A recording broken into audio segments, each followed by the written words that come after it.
Good morning everyone. आज हम देखेंगे chapter 15 parkinsonism and anti Parkinsonian drugs,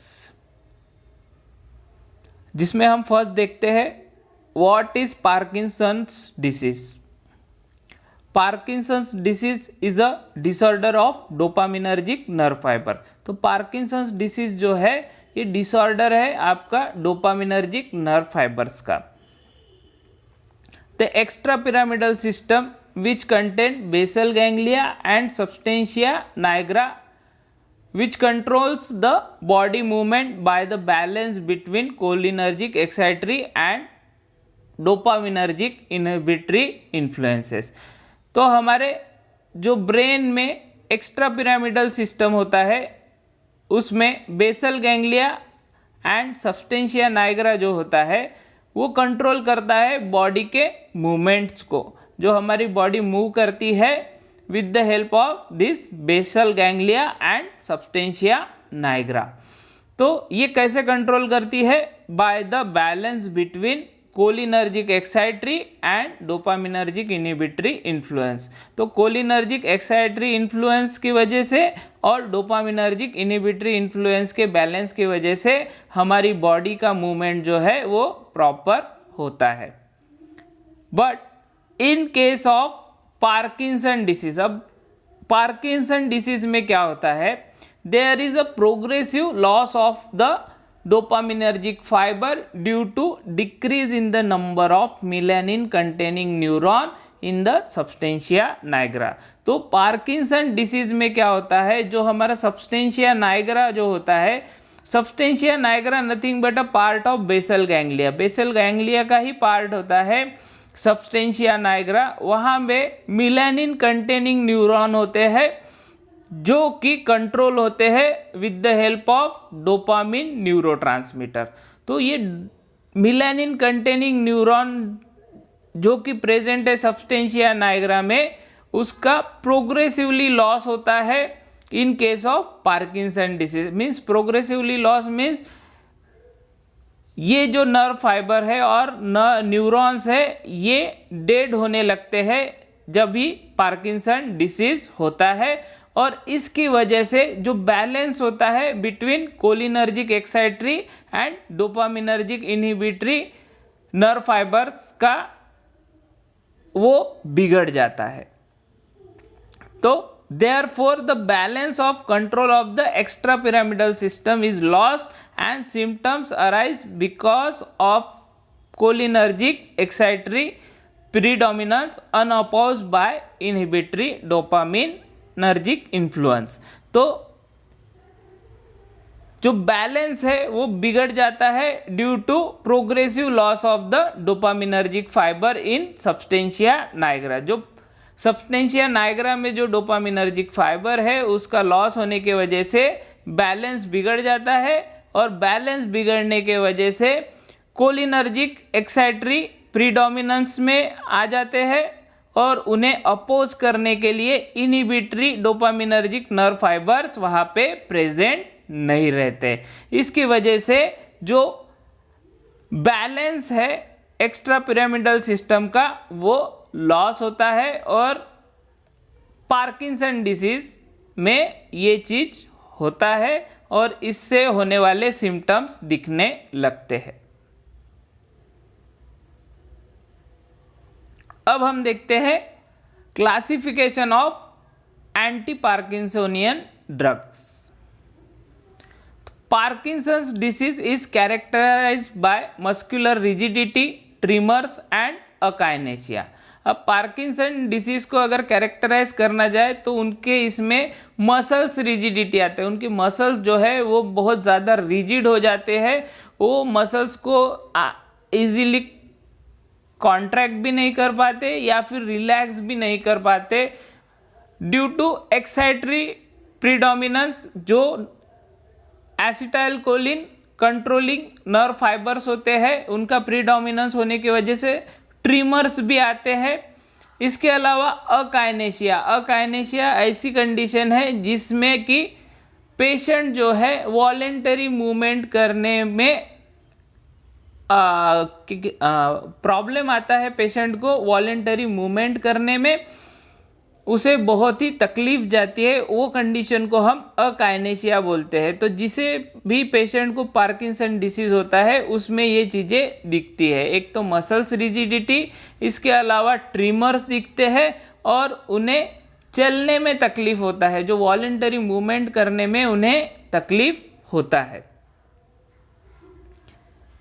In addition, in certain patient, excessive salivation, seborrhea, mood changes and liver damage may be present. इसके अलावा कुछ patient में excessive salivation means saliva का secretion axis होता है।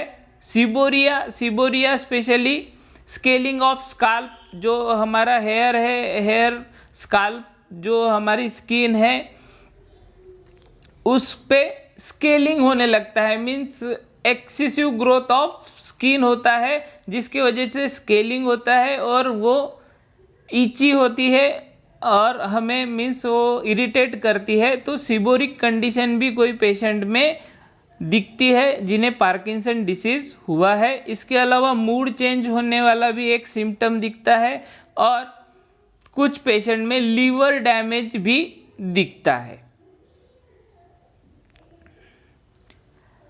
Anti-Parkinsonian drug therapy is therefore aim at restoring the balance। तो अभी जो पार्किंसन डिसीज वाले जो पेशेंट है उसको अगर हमें ट्रीट करना है तो उसका मेन मोटो क्या होना चाहिए कि भाई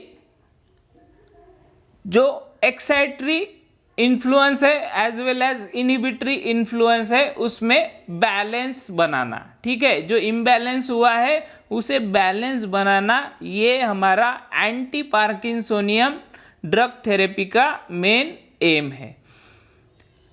the drug therefore can be classified as follows. तो फर्स्ट आता है those drugs which increases dopaminergic activity, जिसके एग्जाम्पल है लीवोडोपा, ब्रोमोक्रिप्टिन, एमेंटिडिन।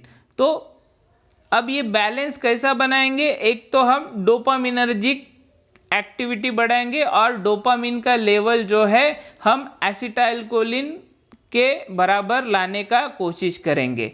तो इसके लिए जो ड्रग यूज होते हैं वो होते हैं लीवोडोपा, ब्रोमोक्रिप्टिन एंड एमेंटिडिन। अब दूसरे कौन से ड्रग है, those drugs which reduce cholinergic activity, इसमें आएगा बेंस्ट्रोपिन एंड ऑरफिनाड्रिन। तो हमें तो बैलेंस करना है भाई एक्साइटरी इन्फ्लुएंस को as well as inhibitory influence को। तो दो टाइप से कर सकते हैं, एक तो डोपामिन की एक्टिविटी को बढ़ाएंगे by providing dopamine in substantia Niagara, या फिर वहाँ पे जो कोलिनर्जिक एक्टिविटी जो एक्साइटरी प्रीडोमिनेंस है उसको कम करने का काम करेंगे विद द हेल्प ऑफ बेंस्ट्रोपिन और ऑरफिनाड्रिन, जिसे हम एंटीकोलिनर्जिक ड्रग भी बोलते हैं। तो ये एंटीकोलिनर्जिक ड्रग क्या होते हैं ये हम अगले पार्ट ऑटोनॉमिक नर्वस सिस्टम में देखेंगे। और थर्ड जो होते हैं, third those used for the treatment for treating the symptoms such as mood changes, excessive saliva and seborrhoea. तो थर्ड काइंड के ड्रग ऐसे ड्रग होते हैं जो कि सिम्प्टोमेटिक ट्रीटमेंट के लिए यूज होते हैं। जिन पेशेंट को मूड चेंजेस का प्रॉब्लम है, जिन पेशेंट को एक्सेसिव सलाइवेशन हो रहा है और कोई पेशेंट को सिबोरिया हो रहा है और सिबोरिक डर्मिटाइटिस हो रहा है जिसमें उनके स्किन पे स्केलिंग हो रहा है, उनको सिम्प्टोमेटिक ट्रीटमेंट करके भी हम ड्रग दे सकते हैं जिनमें पार्किंसन डिसीज है। तो ये तीन कैटेगरी है। इसमें का फर्स्ट मेन जो ड्रग है वो है लीवोडोपा। ये exam point of view main drug है और ये हमेशा कॉम्बिनेशन में दिया जाता है कार्बिडोपा के साथ। अब ये क्यों दिया जाता है इसका भी डिस्कशन हम करेंगे। मैंने इसका स्लाइड नहीं बनाया है, बट आज पढ़ते पढ़ते मुझे वो ध्यान में आया कि वो भी स्लाइड बनाना चाहिए था, बट मैं उसको एक्सप्लेन करता हूँ। Levodopa is a dopamine precursor. तो लीवोडोपा क्या है? डोपामिन का प्रीकर्सर है। जब लीवोडोपा मेटाबोलाइज हो जाता है तो वो डोपामिन देता है और डोपामिन फिर सब्सटेंशिया नाइग्रा में बैलेंस बनाने का कोशिश करता है। Dopamine when administered systematically does not cross blood brain barrier while levodopa can cross. तो लीवोडोपा का ये एडवांटेज है कि वो ब्लड ब्रेन बैरियर को क्रॉस करता है। अब जब हम डोपामिन को सिस्टेमिकली मीन्स हमारे ब्लड में देते हैं तो वो ब्लड ब्रेन बैरियर को क्रॉस नहीं कर पाता, बट लीवोडोपा को जब हम सिस्टेमिकली देते हैं और हमारे ब्लड में इंजेक्ट करते हैं तो वो इजीली ब्लड ब्रेन बैरियर को क्रॉस करता है। In basal ganglia, levodopa metabolized to active compound dopamine. Levodopa is thus indicated for the symptomatic treatment of Parkinsonism. तो बेसल गैंग्लिया में ड्रग पहुंचता है because it can cross blood brain barrier. तो levodopa blood brain barrier को cross करता है और cross करने के बाद बेसल गैंग्लिया में वो मेटाबोलाइज हो जाता है और वहाँ से फिर डोपामिन रिलीज होता है और फिर वो डोपामिन काम करता है टू बैलेंस द इक्वेशन और to balance the acetylcholine and dopaminergic activity. ठीक है, तो इसीलिए हम उसे यूज कर सकते हैं for the treatment of Parkinson disease और Parkinsonism. About 75% of the patient with Parkinsonism और Parkinson disease respond favourably to levodopa therapy, but after about 2 to 3 years the response diminishes. तो 75% जो पेशेंट है वो लीवोडोपा को रिस्पॉन्स करते हैं और लीवोडोपा थेरेपी को रिस्पॉन्स करते हैं फेवरेबली, बट 2-3 साल जाने के बाद रिस्पॉन्स जो है वो डिमिनिश हो जाता है। पेशेंट अगेन पार्किंसोनिज्म में चला जाता है और उसे पार्किंसन डिसीज हो जाता है। It is used in combination with anticholinergic agent, antihistaminic agent, amantadine and carbidopa to control various side effects of drug therapy and underlying disease process. तो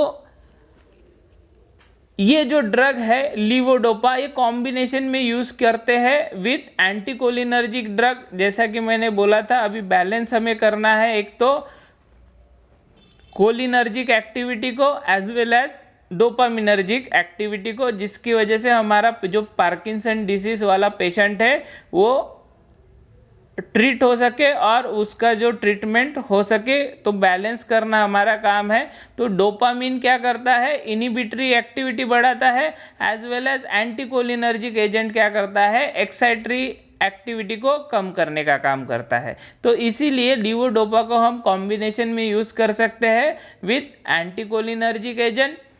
इसके अलावा एंटीहिस्टामिनिक एजेंट्स के साथ भी यूज कर सकते हैं, इसके अलावा एमेंटेडिन के साथ भी यूज कर सकते हैं, बट जो मोस्ट फ्रिक्वेंटली जो है लीवोडोपा को ये कार्बिडोपा के साथ यूज करते हैं to control various side effect of drug therapy. जो साइड इफेक्ट है उसको कंट्रोल करने के लिए लीवोडोपा को कॉम्बिनेशन में इन ड्रग्स के साथ यूज किया जाता है इन एंटी पार्किंसन ड्रग थेरेपी।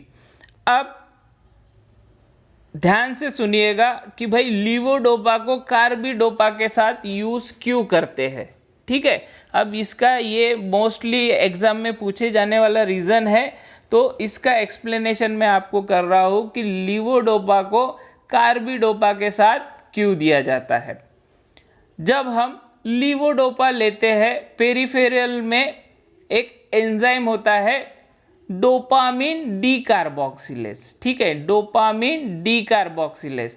तो ये क्या करता है, जो लीवोडोपा को है ये लीवोडोपा को पेरिफेरली मेटाबोलाइज कर देता है, जिसके वजह से वो डोपामिन में कन्वर्ट हो जाता है और डोपामिन जो है ये ब्लड ब्रेन बैरियर को क्रॉस नहीं कर पाता और हमें जो इफेक्ट चाहिए वो मिल नहीं पाता।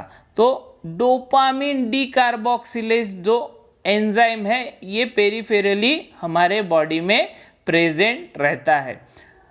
अब अगर हम सिर्फ लीवोडोपा देंगे तो डोपामिन डीकार्बोक्सिलेज उसको मेटाबोलाइज करके डोपामिन में कन्वर्ट कर देगा और डोपामिन ब्लड ब्रेन बैरियर को क्रॉस नहीं करेगा और उसे की वजह से हमें इफेक्ट नहीं मिलेगा। बट जब हम इसका कॉम्बिनेशन विथ कार्बिडोपा देते हैं तो कार्बिडोपा क्या करता है, डोपामिन डीकार्बोक्सिलेज को इनहिबिट करने का काम करता है, मीन्स अल्टीमेटली एंगेज कर लेता है जिसकी वजह से लीवोडोपा बच जाता है मेटाबॉलिज्म से बचने की वजह से फिर वो इजीली आपके ब्लड ब्रेन बैरियर को क्रॉस करता है और फिर वहाँ पे आपका बेसल गैंग्लिया में मेटाबोलाइज होके डोपामिन में कन्वर्ट होके अपना एक्शन दिखाता है। तो ये इसका रीज़न है कि why we use levodopa and carbidopa in combination. अब इसके अलावा कार्बिडोपा भी जो है ये ब्लड ब्रेन बैरियर को क्रॉस नहीं करता, ये एक उसका पॉजिटिव पॉइंट है। तो इसकी वजह से लीवोडोपा टोटली सेफ हो जाता है। कार्बिडोपा का सिंपली काम है कि वो डोपामिन डीकार्बोक्सिलेज को इनहिबिट करने का काम करता है, अल्टीमेटली एंगेज कर लेता है, जिसकी वजह से लीवोडोपा आराम से ब्लड ब्रेन बैरियर को क्रॉस करता है और वहाँ पे मेटाबोलाइज होके डोपामिन का लेवल बढ़ाने का काम करता है। इसलिए हम कार्बिडोपा को यूज़ करते हैं लीवोडोपा के कॉम्बिनेशन के साथ। तो ये रीज़न फ्रीक्वेंटली पूछा जाता है एग्ज़ाम में, तो ये पॉइंट को आप ज़रा लिख लीजिएगा, मैं स्लाइड में इंक्लूड करना भूल गया। अब साइड इफ़ेक्ट्स देखते हैं। साइड इफ़ेक्ट्स में आते हैं, side effects includes abnormal involuntary movement. Abnormal involuntary movement levodopa का एक साइड इफ़ेक्ट है, such as chewing motion, means chewing हम चबाने जैसा मोशन जो होता है वो एक है। इसके अलावा बॉबिंग ऑफ हेड, सिर हिलना जिसे बोलेंगे, या फिर नेक हिलना, बॉबिंग ऑफ नेक, ये चीज़ें आपकी साइड इफ़ेक्ट में आती है लीवोडोपा के। अरेथमिया सच एज साइनस टैकिकार्डिया होने का चांसेस होता है। अरेथमिया मीन्स हमारा जो हार्ट बीट है और जो हार्ट का जो रिदम है वो बिगड़ता है जब भी हम लीवोडोपा पार्किंसन डिसीज़ वाले पेशेंट को देते हैं। तो ये अरेथमिया जो है पार्किंसन पेशेंट को होता है अगर वो लीवोडोपा को लेता है। उसमें sinus tachycardia means heart beat बढ़ जाता है। आर्ट्रियल फ्लटर ये भी एक अरेथमिया का टाइप है। उसके अलावा प्रीमैच्योर वेंट्रिकुलर बीट्स ये भी एक अरेथमिया का पार्ट है। ये चीज़ें होती है जो भी पेशेंट लीवोडोपा को लेता है। In addition nausea and vomiting are frequently observe. Nausea और वोमिटिंग ये फ्रिक्वेंटली होता है पेशेंट को जब भी लीवोडोपा को एज अ ट्रीटमेंट करके यूज करते हैं। उसके बाद आता है सेकंड ड्रग ब्रोमोक्रिप्टिन। अब ब्रोमोक्रिप्टिन क्या है? Bromocriptine is a dopamine receptor stimulant and an inhibitor of prolactin secretion. तो ब्रोमोक्रिप्टिन क्या करता है? डोपामिन रिसेप्टर जो होते हैं उसे स्टिमुलेट करने का काम करता है, एज वेल एज जो प्रोलैक्टिन होता है उसका सिक्रीशन को इनहिबिट करने का काम करता है। अब ये कैसा काम करता है? It stimulate dopaminergic receptor in the basal ganglia to treat the sign and symptoms of parkinsonism. तो जो डोपामिनर्जिक रिसेप्टर होते हैं बेसल गैंग्लिया के, अभी फाइबर तो कम हो गए बट रिसेप्टर तो वही के वही है। तो रिसेप्टर को स्टिमुलेट करने का काम जो है ये ब्रोमोक्रिप्टिन करता है, और जिसकी वजह से जो सिम्टम्स है और साइन है पार्किंसोनिज्म के, उसकी ट्रीटमेंट करने में ये हेल्प करता है। एंटी पार्किंसोनियन इफेक्ट में B observe with in 1 to 2 hour of initiating therapy. तो 1 से 2 घंटे के अंदर ब्रोमोक्रिप्टिन अपना इफेक्ट दिखा देता है जब भी हम ब्रोमोक्रिप्टिन की थेरेपी चालू करते हैं। Dosage of bromocriptine must be adjusted according to patient response and tolerance. तो ब्रोमोक्रिप्टिन का जो डोज है ये एडजस्ट करना पड़ता है पेशेंट का रिस्पॉन्स और पेशेंट उसे कितना टॉलरेट करता है उसके हिसाब से। During initial bromocriptine therapy levodopa therapy should be maintain. तो ब्रोमोक्रिप्टिन की थेरेपी देते टाइम लीवोडोपा थेरेपी भी मेंटेन करना पड़ता है। पहले लीवोडोपा थेरेपी चालू करना पड़ता है, उसके बाद ब्रोमोक्रिप्टिन थेरेपी चालू करते हैं। To avoid severe side effect, the therapy should be started with small doses and increases gradually। तो ब्रोमोक्रिप्टिन के सीवियर साइड इफेक्ट को अवॉइड करने के लिए थेरेपी को धीरे धीरे स्मॉल डोसेस में चालू करते हैं। पहले कम डोज देते हैं, उसके बाद जो है इसका डोज धीरे धीरे बढ़ाते हैं।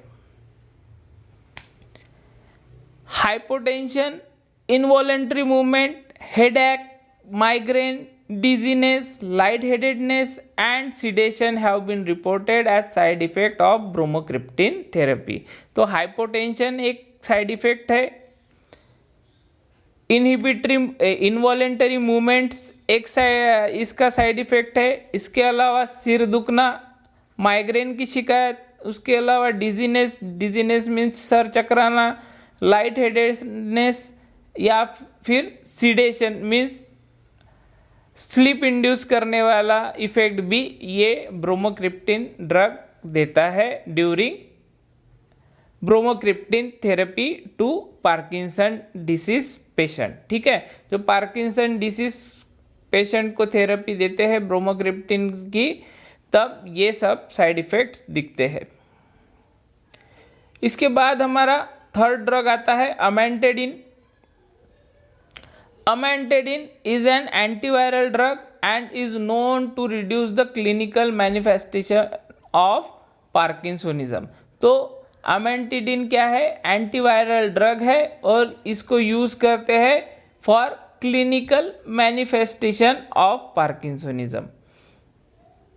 The anti-Parkinsonian activity may be due to blocking the reuptake of dopamine। तो अमेंटेडिन ये तो एक्चुअली एंटीवायरल ड्रग है, बट जब हम पार्किंसन डिसीज वाले पेशेंट को देते हैं तो ये मे बी ब्लॉक करता है डोपामिन का रीअपटेक इन नर्व फाइबर। अब आपको न्यूरॉन्स अगर आपने पढ़ा होगा तो जैसा न्यूरॉन्स जो होते हैं, न्यूरॉन्स के अंदर जब भी दो न्यूरॉन्स अटैच होते हैं, एक दूसरे न्यूरॉन्स का रिसेप्टर होता है और एक न्यूरॉन्स न्यूरोट्रांसमीटर को रिलीज करने का काम करता है। तो ये जो पहला न्यूरॉन है जो रिलीज करता है, समझिए डोपामिन को रिलीज कर रहा है, और तो डोपामिन को रिलीज करने के बाद उसका रीअपटेक होता है। तो रीअपटेक होने के बाद फिर से जब भी इम्पल्स आता है या सिग्नल आता है तो फिर से वो डोपामिन रिलीज करता है। तो अमेंटेडिन क्या करता है? अमेंटेडिन डोपामिन का रीअपटेक ही ब्लॉक कर देता है। क्यों ब्लॉक करता है? क्योंकि हमारे पास जो है इनहिबिटरी नर्व फाइबर जो है सब्सटेंशिया नाइग्रा में ऑलरेडी कम है, इसलिए हमारा बैलेंस बिगड़ गया है। तो बैलेंस को कंट्रोल करने के लिए जो एक्साइटरी प्रीडोमिनेंस है acetyl choline containing nerve fibres का, उसको बैलेंस करने के लिए हमें भी हमारे इनिबिटरी नर्व फाइबर्स का इम्पल्स जो है उसे ज़्यादा से ज़्यादा कंट्रोल करना है। तो इसके लिए जो है एमेंटेडिन क्या करता है, ब्लॉक करता है डोपामिन का रीअपटेक, जिसके वजह से जो आगे का जो न्यूरॉन है, जो सेकंड नंबर का न्यूरॉन है, उसका रिसेप्टर को ज़्यादा से ज़्यादा अमाउंट में डोपामिन न्यूरोट्रांसमीटर मिलते हैं और उसकी वजह से उसका इम्पल्स का जो इंटेंसिटी है और वेलोसिटी है वो बढ़ जाता है और वो कंट्रोल करता है और बैलेंस करता है एसिटाइलकोलिक नर्व फाइबर के एक्टिविटी को with this dopaminergic nerve fibre activity. ठीक है,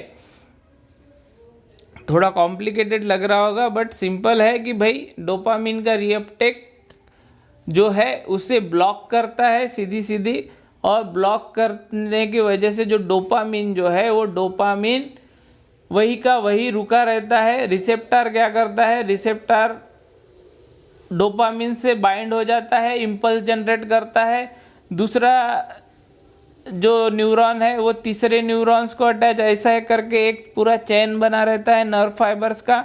तो इसके वजह से जो है इम्पल्स का जो कंडक्टेंस है वो बढ़ जाता है। ठीक है, तो जो ब्लॉकिंग एक्टिविटी की वजह से डोपामिन ऑलरेडी वहाँ पे रेडी रहता है for the next impulse generation, और इसके वजह से इम्पल्स कंडक्टेंस बढ़ जाता है। ठीक है, तो द एंटी पार्किंसन एक्टिविटी में be due to blocking the reuptake of dopamine resulting in accumulation of dopamine in the presynaptic cleft of the neuron in the basal ganglia। तो प्रीसिनेप्टिक क्लेफ्ट आपको पता है कि भाई दो न्यूरॉन अटैच होते हैं, उसके बीच में जो स्पेस होती है उसे सिनेप्स बोलते हैं, और वही सिनेप्स में और सिनेप्टिक क्लेफ्ट जो बोलेंगे वहाँ पे ये आपका डोपामिन रेडी रहता है for the further action on next neuron. ठीक है, तो नेक्स्ट न्यूरॉन जैसे ही इम्पल्स जनरेट करके थर्ड न्यूरॉन को एक्टिवेट करता है तो वहाँ के जो फिर से रिसेप्टर एक्टिव हो जाते हैं और ये डोपामिन ऑलरेडी रेडी रहता है, तो फिर से इम्पल्स, तो इसके वजह से जो इम्पल्स जो है ये फास्ट होने लगते हैं और ये बैलेंस करने का काम करते हैं एक्साइटरी इन्फ्लुएंस को, जिसके वजह से जो पार्किंसन डिसीज का पेशेंट जो है वो थोड़ा उसका जो मूवमेंट है वो बैलेंस हो सके, उसका टोन जो है वो बैलेंस हो सके। In higher doses, it may cause release of dopamine into the synaptic cleft। अगर हायर डोज हम देते हैं अमेंटिडिन का, तो ये डोपामिन का रिलीज को प्रमोट कर सकता है इन सिनेप्टिक क्लेफ्ट। तो एक्चुअल इसका एक्शन तो ब्लॉकिंग है, reuptake of dopamine means dopamine को वापस लेने की जो कैपेसिटी होती है न्यूरॉन की उसको ब्लॉक करता है, जिसके वजह से डोपामिन सिनेप्टिक क्लेफ्ट में ही रहता है। बट अगर हायर डोज हम एमेंटिडिन का देंगे तो जो न्यूरोट्रांसमीटर बचे हुए न्यूरोट्रांसमीटर है डोपामिन के वो भी रिलीज करने का ताकत एमेंटिडिन रखता है into the synaptic cleft. It does not treat the underlying disease, but it quite useful in treating the symptoms associated with Parkinsonism and drug-induced extrapyramidal reaction। तो ये जो है पार्किंसन के लिए यूज़ नहीं होता है ट्रीटमेंट के लिए, बट ये क्वाइट यूजफुल है इन treating the symptom associated with parkinsonism. जो सिम्टम्स है जैसे कि ट्रिमर हो गया, आपका मसल्स रिजिडिटी हो गया, अकाइनेशिया हो गया, एक्सेसिव सलाइवेशन हो गया, ये जो सिम्टम्स है, ये सिम्टम्स को ट्रीट करने के लिए आप अमेंटिडिन को यूज़ कर सकते हैं। इसके अलावा ड्रग इंड्यूस्ड एक्स्ट्रा पिरामिडल कोई रिएक्शन हो गया, उसको ट्रीट करने के लिए आप अमेंटिडिन का यूज़ कर सकते हैं। इसके बाद आते हैं हम नेक्स्ट ड्रग बेंजट्रोपिन। ये एंटीकोलिनर्जिक ड्रग है। तो parkinsonism result due to imbalance of neurotransmitter in the basal ganglia. तो बेसल गैंग्लिया का ही पार्ट सब्सटेंशिया नाइग्रा है। तो पार्किंसनिज्म किसकी वजह से होता है? इम्बैलेंस ऑफ न्यूरोट्रांसमीटर, जो डोपामिन का कॉन्सेंट्रेशन कम होता है और एसिटाइलकोलिन का कॉन्सेंट्रेशन अल्टीमेटली बढ़ जाता है। तो the imbalance is a relative excess of acetylcholine and a deficiency of dopamine। तो imbalance किसकी वजह से होता है? एक्सिस एसिटाइलकोलिन की वजह से और डिफिशियंसी ऑफ डोपामिन की वजह से। Thus anticholinergic drugs are useful in correcting the imbalance and hence in the treatment of Parkinsonism। तो हमें क्या करना है? पार्किंसन पेशेंट जो है, पार्किंसंस डिसीज वाला जो पेशेंट है, उसमें cholinergic activity as well as dopaminergic activity को बैलेंस ही करना है। एक तो हम डोपामिन को बढ़ाएंगे या फिर एसिटाइलकोलिन को कम करेंगे। तो ये बेंजट्रोपिन क्या है? एंटीकोलिनर्जिक ड्रग है। तो ये क्या करेगा?